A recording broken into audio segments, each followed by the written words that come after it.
Alright, see, we're going to just trim this. And if this was our final piece, or if this would be visible, or if like the edges would be visible, would we be doing this with scissors? No. You'd be doing it with the paper cutter and lining it up incredibly square. But for this is fine. So here is our paper. It does have a directional pattern. And I think we want it to have it going that way. And so we're not going to trace it onto the front because we don't need to. That's adding unnecessary pencil lines to our project. We're going to move that a tiny bit. Hang on, make sure this is far enough in that we don't have any lines. We're going to line this up with the grid on the table.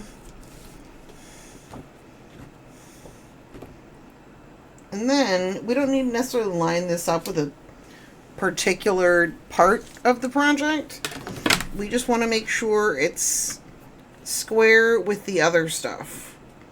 So we're taking our square line from there, and we're just going to trace right around this.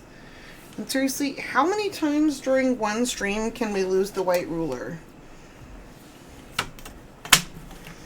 And again, this is my, like, this ruler is definitely older than me. I would say, because the phone number listed for the Central Washington Production Credit Association is GL34781.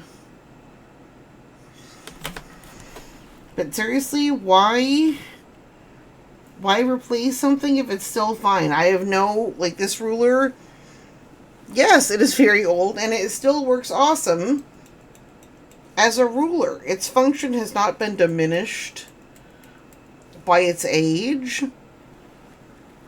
So I'm like, why get a new one? I don't need that. This one, ooh, hang on. We had it up too far and we missed our line. So what do? We line it up again. And then we move it up like 1/2 millimeter and do it again. There we go. Okay. So we're holding this down as we do the rest of these lines. Seriously, so much crap on this desk.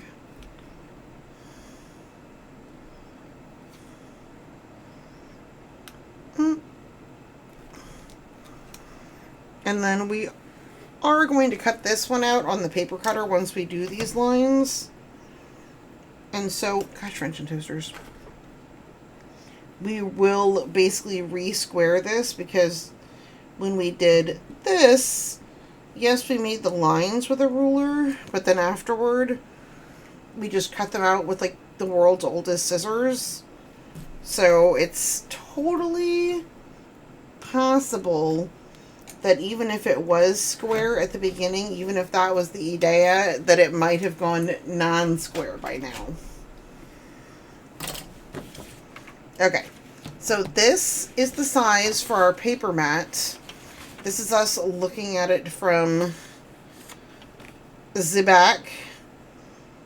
And then luckily, once we cut this out, we can use, like, we can draw with pencil on our facing side. On the, if we were sewing, it's called the right side, the front side, however you want to call it.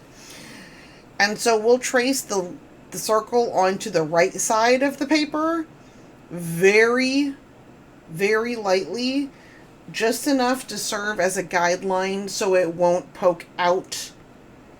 Just so we know it'll fit. But we're going to make them really, really light and then erase them afterward. And we're going to erase them incredibly